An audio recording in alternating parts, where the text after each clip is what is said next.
and we have appointed Adams and Adams, which it's a very reputable law firm, to help us with the investigation. We have just done the walkabout with them. We have shown them the site. They've made their own preliminary observations.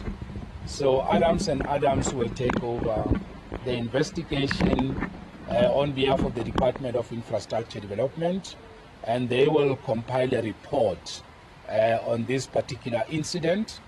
But I must also indicate that they are also looking at the whole maintenance issue as it relates to contractor and supplier performance, to make sure that the work that we do in the different facilities is done by competent service providers, and that we do not have a case of people doing shoddy work and still being given work to do.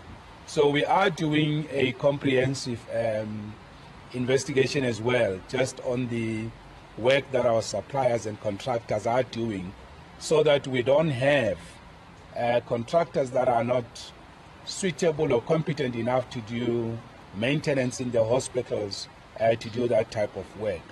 So next week, on Monday before close of business, I'll make contact with Adams and Adams to just check where they are. But otherwise, the work has started, and on a weekly basis, I'll be getting reports. Of course, next week they will also give me an indication of when will they complete the investigation. So on that basis, I'm very much pleased to really say to you, we are making sure that we get to the bottom of this matter, leave no stone unturned, do this investigation without fear or favor. And of course, as I said last night, this will also include our officials. If we find that any of our officials was negligent in their duty, we will act promptly, swiftly, and decisively without fear or favor.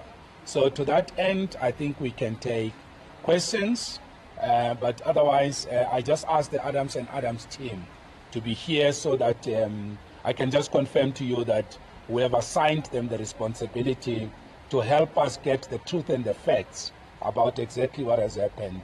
And they will also give us advice on what is the way forward on the matter, and we will look into that once we have all the facts and the information that is required for us to make the next round of decisions. The contractor remains off-site. We will also, either today, late in the afternoon, or Monday, announce the contractor who's going to take over. We are aware that the Department of Labor is also here.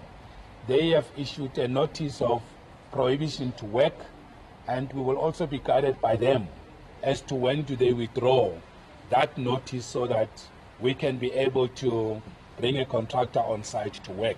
So we also have to allow the Department of Labor inspectors to do their part, and they will then give us guidance on when the real work can start. But otherwise, this place will remain closed.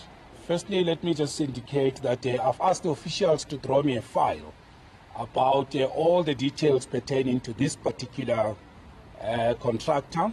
So currently, I'm waiting for that comprehensive information, just also checking what's our history with this particular contractor. All that information is part of what will be investigated and what will be looked at. So let me also indicate to you that last year I did get complaints about the fact that we do have contractors in the maintenance space that do work, either don't complete it or don't do it properly, and they then get assigned new work. So the relationship that we have with Adams and Adams is not starting today.